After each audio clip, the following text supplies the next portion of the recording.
In 1994, the earthquake-ravaged Laurel Canyon corridor, where the Valley and Laurel Plazas are located, was declared a project area of the Community Redevelopment Agency. So for the first 4 or 5 years, several developers tried to look at the site, assemble the site, and redevelop the shopping center at Valley Plaza.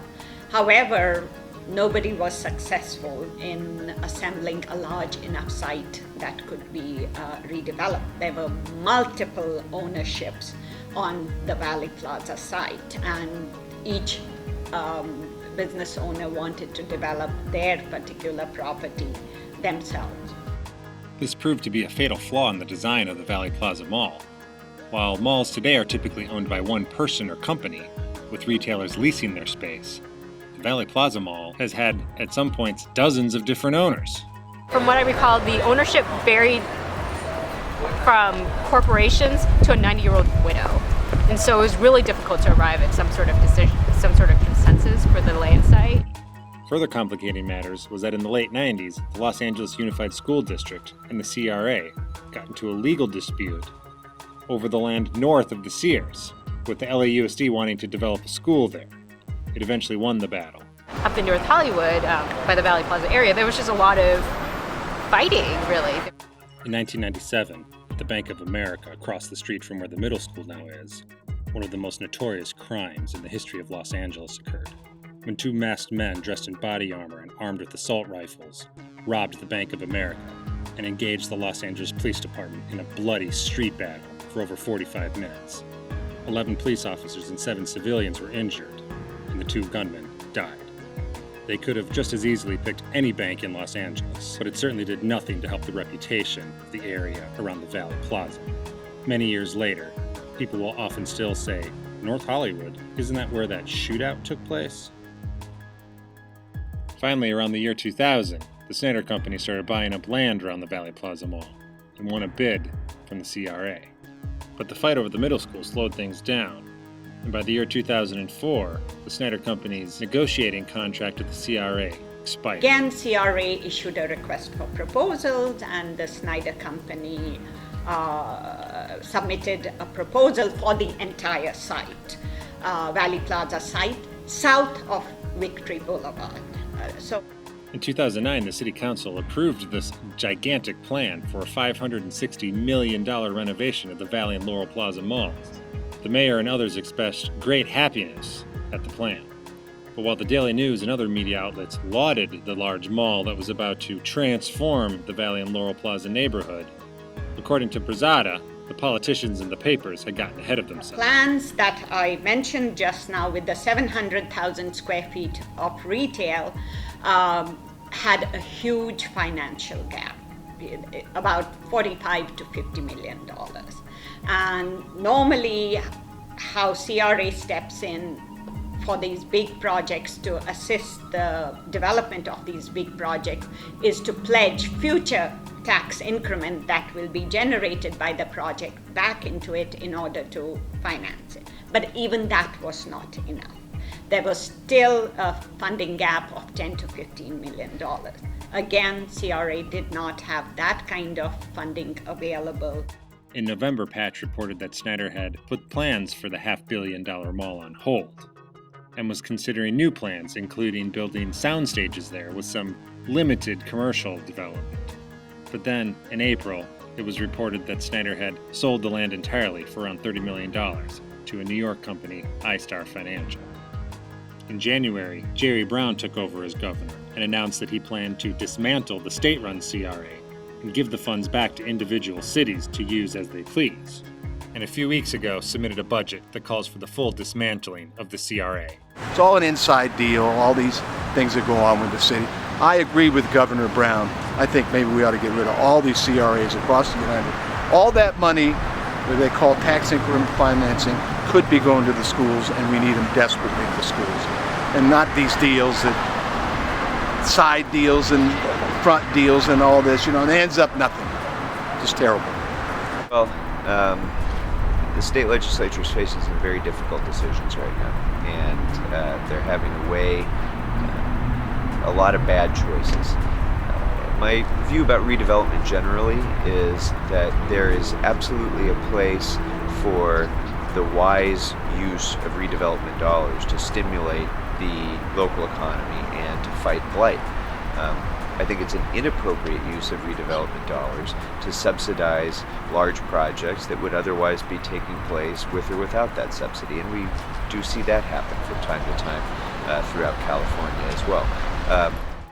One of the criticisms of the Snyder Company and the CRA is that when Snyder started buying up the land, he started evicting businesses and not renewing leases in order to clear the way for the large mall that never came, leaving the area far more blighted than it ever had been before the CRA and Snyder ever got involved in the Valley Plaza.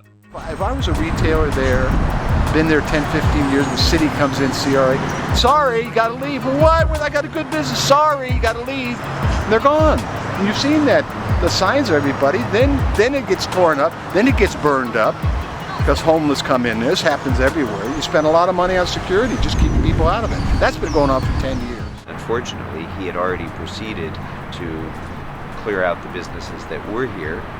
Evictions happened in anticipation of development, and when that development didn't happen, we were left with the essentially empty shell that we have here right now. We were not at all responsible for getting any tenants out of there or anything. At no point did CRA own any of the properties there. It was all done through private negotiation through the developer. Somebody was asleep with the switch. This should have been taken over, in my opinion, a good 10 years ago, but 5 years ago. If Snyder Company was not going to continue, then take it back and get another developer that wanted to do it. There's a fantastic, used to be, Lamplighter restaurant just down here. It was packed all the time. And all those other small retailers, they all got thrown out. The unemployment went much higher in this area, and this area has not made one dime for all the money that was spent on staff. I mean, it's a tragedy. It has had a disappointing history over the course of the last 15 or nearly 20 years for a variety of reasons. This has been there's been a confluence of factors, whether it's the competition from other areas, the earthquake, the downturn in the economy, failure of the previous developer to be able to get a viable project that would pencil out. For many factors went into this project being in the state it is now. I think too much red tape and procedural type things really slow things down. I mean, while there's after the earthquake, it got declared a community redevelopment agency area. And while there are certain benefits to that, there's also the red tape to it. And I think people who want to develop, they look to CRA for some help, and yet the red tape of it, I think, slows things down. If I was in the development business, I'd go, let me find a young guy like this guy. Let's finance him. He's got energy and brains, and let a younger firm handle that. It's too inside a deal, in my opinion. Again, like I said, we have a legal process, a legally mandated process for working with developers. We start with the RFP, we have to enter into a negotiating agreement that has limited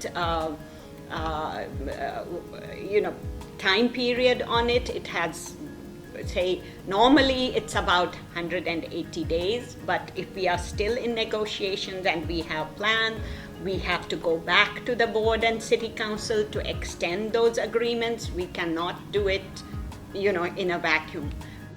All of the recent news leaves Brazala in a somewhat ironic situation, overseeing the final touches of the NoHo Arts District, one of the CRA's crown jewels, while meanwhile, Governor Brown threatens to dismantle the entire agency.